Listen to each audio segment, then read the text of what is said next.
What's good, people? It's about that time to randomly relate reverse rants, no hate. So, Dillian Whyte versus Tyson Fury. Last I heard, it was sold out. Then heard that it was 94,000 tickets. So, we know that it holds 100,000 people. Either way, that's still damn good. I'm not gonna harp on that too much, but I will say this. We know the two of them together is the reason why that fight sold the way it did. You can't just put anybody in the ring, okay? Why do you think right now we about to get Canelo versus Bivol? Because, well, the last guy that Canelo was going to fight, this cruiserweight guy, I forget his name, but nobody wanted to see that fight. So even for Canelo to get his 32 million or whatever it is he get, well, does it really look that good with a half-empty building? Because, this guy Macabre, who's coming to see him? So this would be a pro Canelo crowd, and basically, do you really want to come out to see him fight Macabre? So then we heard talks that, it was possible that he was going to fight Charlo. Then we find out that was just rumor. So you need the right dance partner. Now, bottom line is the fight's doing well. That's good. That's great. Now over here in the States, people that's saying, I don't see the big deal because they don't, maybe they don't care for Dillian Whyte or Tyson Fury, or they just feel like, Tyson Fury's going to win, Dillian Whyte's no match. I'm hearing all these different things. It is what it is. And basically, no, in the States, same thing. You couldn't put that fight just anywhere. Dillian is not that popular over here in America. It's not in America. Like I tell everybody, where you can go and have your fight take place and the people are going to come out and support it, pay-per-view, or whatever it may be, and come into the live event, this is what you want. Okay, let's not forget, Clarissa Shields just went over to the UK and had her last fight. We already know the fight they're trying to set up for over there, and when that fight happened, more than likely it's going to happen there, not over here in the States. Boxing is just not what it was over here in the States. Now, we know we got certain people. Look at just what happened with Chris Colbert. He had a fight with hardly anybody there, and this wasn't considered, which is something I'll get into in a different video. But bottom line is, it wasn't what it was. It's just a select few names that stand out, and then you have other talented fighters that are not well known. Now, let's move on to the press conference. Tyson Fury shows up, Dillian Whyte doesn't. Now, we know how this goes. If Tyson Fury does something ridiculous, that's just Fury being Fury. Like, if he didn't show up, people would be saying, he's playing mind games. Dillian Whyte don't show up, they say he's scared. He doesn't want the fight. Tyson Fury played into it, took over, did the press conference without Dillian Whyte. Okay, he said nobody cares about this fella. It's all about me. They're here for me, and he played into it and did what he does. Now, with all that being said, and Eddie Hearn making the comment saying it would be funny if Dillian Whyte doesn't show up. And, I saw an interview with Frank Warren, and he was asked about that question, and he pretty much had some words about Eddie Hearn. And I do believe that they're trying to pretty much get under Tyson Fury's skin. Frank Warren being a promoter just like Eddie, trying to get under their skin, trying to, stick it to them. Now, think about this, y'all. Dillian Whyte stood his grounds and made noise. What was he going to get, 4 or 5 million? Now he's getting 8, and they're saying if he wins, another 4. So that would be 12 million, right? Now, if you would have just tucked his tail and said, okay, I'll just get what y'all take what y'all give me, that's $3 million extra that he would be losing. And then with the 4, that's 7. If he win, that's 7. So he'll end up pretty much, with the 4 million, he'll end up making $12 million. You got to put your foot down and stand up for yourself. So for people that were saying, he didn't want to fight, he was trying to price himself out, that is just completely stupid. But my point, if he didn't do what he did, look at what he would have missed out on. Now, looking at the situation with as far as the fight itself, I think that, I saw a video interview with Derek Chisora, and Derek Chisora was saying he's picking Dillian Whyte to win, and there's people starting to pick Dillian Whyte to win. Okay, I gave you my reasons as to why I believe he can win a fight. Okay, I'm not making a prediction. I really don't care. But when I see in him, one of the things that Derek Chisora said And, it could be some truth to it. We won't know until fight night. But like he's saying, Dillian's still hungry. And he's saying, Fury has millions of dollars now. He don't think the hunger's the same. Maybe, maybe not. I'm not saying it's definite because Derek Chisora is saying it, but I'm saying it could be some truth to that. But what I'm looking at, and this is the thing that I keep saying, that I've been saying, and people don't get. People are basing off what he did to Deontay Wilder. They think he's going to do the same thing to Dillian. They seem to not understand Dillian is a better fighter than Deontay Wilder. Deontay, with that one weapon, still was able to drop Fury 4 times out of their 3 fights. And basically, you already know what's coming. Now, the one punch that Dillian Whyte is basically like he's susceptible to is that uppercut. That's not a punch that you really have to worry about with Tyson Fury. But at the end of the day, that style of walking in and coming down, and because basically he can't move. He's not as fleet of foot as he used to be.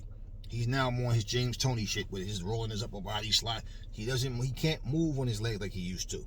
So him coming forward, because he's going to be bigger than pretty much everybody he fights physically and in height and in stature. So the thing is, I don't really see that style being effective for him against Dillian Whyte. Maybe it does, maybe it's not. It depends on Dillian. But seeing what I've seen of both fighters, I don't see him having the same success with Dillian that he did with Wilder fighting that way. Now, even if he fights that way, and let's say if he wins, I believe strongly Dillian puts up a much better fight than Wilder did. And I don't see him just walking Dillian down and Dillian not doing anything about it, just going back in a straight line.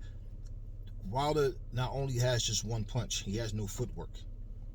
He can't fight backing up. And basically, the only thing that he knows how to do was taken from him. And when it did work and he landed the right hand, Fury got back up. Dillian Whyte has an array of punches. He has different ways he can get to you. And basically, when you look at what he does versus what Wilder does, it's a different fight altogether.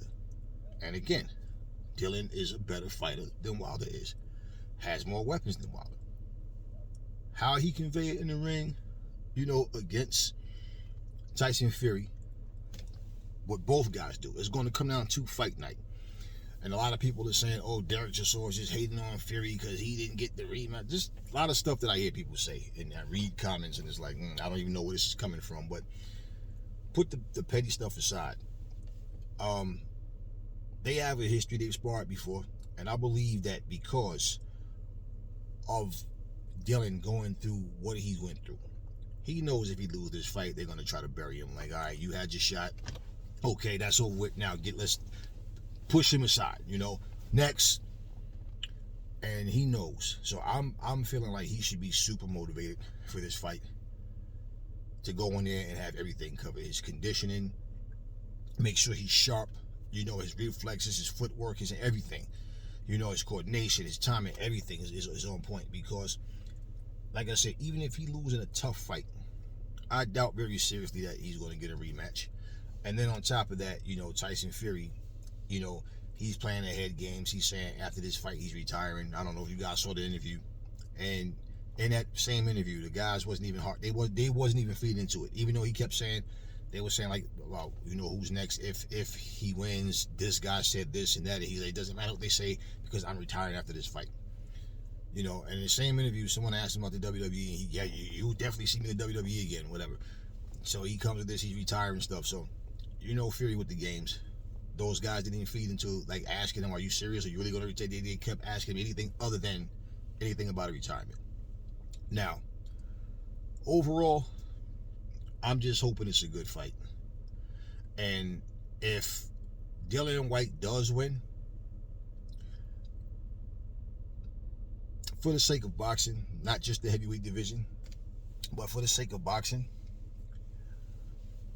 hopefully, and for the sake of the heavyweight division, in boxing in general, but definitely, hopefully, if he does win, I don't believe what Fury's saying about he's retiring. I'm sure there will be a rematch. If Fury loses, he's going to want a rematch. But regardless, and let's say that happens and he beats Fury both times. However, we need for people to step up and want to become undisputed, because for a guy that just hold on to a belt, fight a bunch of guys that nobody cared to see him fight, that's not helping the sport, and it's not really doing anything for them. I mean, they'll get their money or whatever, but if you become a star and people start to believe in you, and people really get behind you, and then you do the same things that other fighters have been doing, that popularity slips. You'll have your little fanboys and all of that, and they'll say, boy, he did it. How come when he did it, y'all didn't have the same energy, and all this nonsensical, simple-minded nonsense. But we need to see guys willing to go in there and earn their keep. I beat you. I'm the man now. Now I want undisputed. I want undisputed. Not I'm just going to hold on to this belt and I don't need the other belts. And the reason people don't understand why that's so important, and people don't understand, is because, see, anytime you have any piece of real estate and you can make good money fighting a bunch of people that nobody care to see you fight, they're going to do that. And you can sit up here, we can make all these videos that we want and talk about what we should want to see and who should do what. But as long as once they get complacent, they get comfortable with the money that they're getting, and they realize, and I keep telling you guys, you see it. I don't even have to fight the very best guys, and I'm still getting millions of dollars. So now, mind you, if he's getting $12 million overall, if he wins, then he's going to get more than that in a rematch. And then his stock will be up financially, where you want the next fight. So whatever he gets in that second fight, he's not going to fight for lower than that again. So let's just say if he go from that to making $20 million, you think he's going to take $8 million again? No, I just made $20 million, right? And after Frank Warren made such a big deal about, oh, you get paid based on what you made in your last fight, and okay, so guess what? $20 million. So if it should be a third fight between them, I'm not taking less than $20 million. And plus, I'm the champ now. You understand what I'm saying? So that fight is supposed to be the 23rd of April. Hopefully, it's a good fight. Hopefully, nobody gets COVID. Nobody gets the torn rotator cuff, and something happens where all of a sudden the fight's off. Nowadays, you just never know. But that's what it's said to be. Dillian Whyte versus Tyson Fury. And also, I have a question. I was thinking about this the other day. Leave it in the comment section. I was thinking about this the other day. Because if you look at the crop of heavyweights that we have right now, right? I just wanted to ask this question. I already know, if you bring up Muhammad Ali, Evander Holyfield, guys like that, Joe Frazier, Joe Lewis, all of those guys, pretty much people are going to see, Mike Tyson, people are going to see it like they would have definitely dominated these guys. One fighter who stands out because he's a part of some of some really good fights, but his prime ended quickly. Just tell me in the comment section, how do y'all think Riddick Bowe would do in this era of heavyweights right now? Because he's one guy. He fought Holyfield. He lost Holyfield. He beat Holyfield. He never fought Lennox Lewis in the pros. And Lewis beat him in the amateurs. And Bowe had some names on his resume that were, decent, respectable. But how do you guys think? Do you guys think if Riddick Bowe, a prime Riddick Bowe, right now in this era, would dominate these guys? How do you, matter of fact, and who do you see him being matched up with that you think would be a good fight? Or do you think that he would just wipe these guys out? Let me know in the comment section.